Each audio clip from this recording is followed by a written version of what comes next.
Hi friends, welcome to SKYS. ఈరోజు వీడియోలో చాలా క్రిస్పీగా టేస్టీగా ఉండే పాలకూరతో పకోడీ చేసి చూపించబోతున్నానండి. చాలా చాలా బాగుంటుంది. ఈవినింగ్ స్నాక్స్ టైంలో, టీ టైంలో చేసుకోవడానికి చాలా బాగుంటాయి. ఈ పాలక్ పకోడీ కోసం ముందుగా ఒక మిక్సీ గిన్నెను తీసుకుని 1 స్పూన్ ధనియాలు, హాఫ్ స్పూన్ జీలకర్ర, హాఫ్ స్పూన్ సోంపు వేసుకుని బరకగా మిక్సీ చేసుకుని తీసుకోవాలి. ఇక్కడ చూపిస్తున్నట్లుగా బరకగా మిక్సీ పట్టుకున్న తర్వాత చిన్న ముక్కలుగా కట్ చేసిన 1 ఇంచ్ అల్లం, చిన్న ముక్కలుగా కట్ చేసిన 4 పచ్చిమిర్చిని దానిలో వేసుకుని బరకగా మిక్సీ చేసుకుని తీసుకోవాలి. అలా మిక్సీ చేసుకున్న దాన్ని పక్కన పెట్టుకుని ఒక మిక్సింగ్ బౌల్లోనికి తరిగిన పాలకూరని తీసుకోవాలి. నేను ఒక పెద్ద పాలకూర కట్టని శుభ్రంగా కడిగి ఇలా తరిగి తీసుకున్నాను.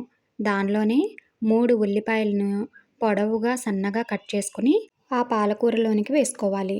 ఇక్కడ చూపిస్తున్నట్లుగా ఉల్లి చీలికలను ఇలా విడివిడిగా వచ్చేటట్లు వేసుకోవాలి.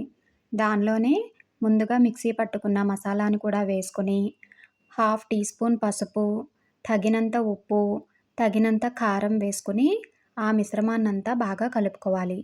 పాలకూరని, ఉల్లిపాయలను నలుపుకుంటూ ఆ మసాలా దినుసులన్నీ బాగా కలిసేలా కలుపుకోవాలి. అలా కలుపుకోవడం వలన నీరు అనేది వస్తుంది.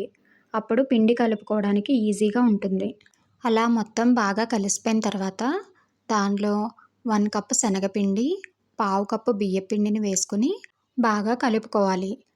పాలకూరలో, ఉల్లిపాయల్లో వచ్చిన నీటితోనే పిండి మొత్తం బాగా కలిసిపోతుంది. అలా పిండి మొత్తం కలిసిపోయిన తర్వాత కొంచెం లూజ్గా అనిపించినట్లయితే కొంచెం శనగపిండిని వేసుకోవచ్చు. ఒకవేళ గట్టిగా అనిపించినట్లయితే కొంచెం నీళ్ళని తీసుకుని కలుపుకుంటే సరిపోతుంది. నాకైతే పాలకూర, ఉల్లిపాయల్లో ఉన్న నీటితోనే పిండి మొత్తం బాగా కలిసిపోయింది. లూజ్గా లేదు, అలా అని గట్టిగా కూడా లేదు, సరిపడా ఉంది. ఇక్కడ చూపిస్తున్నట్లుగా పకోడీ వేసుకోవడానికి వీలుగా కలుపుకుంటే సరిపోతుంది. పిండి గట్టిగానే కలుపుకుంటే ఆయిల్ అస్సలు పీల్చకుండా బాగా వస్తాయి. ఇప్పుడు స్టవ్ మీద కళాయిని పెట్టుకుని డీప్ ఫ్రైకి సరిపడా ఆయిల్ పెట్టుకుని కాగిన తర్వాత పకోడీలు వేసుకోవాలి. ఆయిల్ బాగా కాగకుండా మీడియంగా కాగితే సరిపోతుంది. అలాగే స్టవ్ని కూడా మీడియం ఫ్లేమ్లో పెట్టుకుని పకోడీని ఇక్కడ చూపిస్తున్నట్లుగా ముద్దలుగా కాకుండా ఉల్లిపాయ పకోడీలాగా విడివిడిగా వేసుకోవాలి.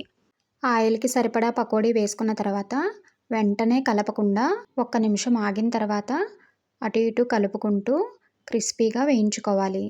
పిండి అంతా కలుపుకున్న తర్వాత ఒక్కసారి సాల్ట్ చెక్ చేసుకుని అడ్జస్ట్ చేసుకుంటే సరిపోతుంది.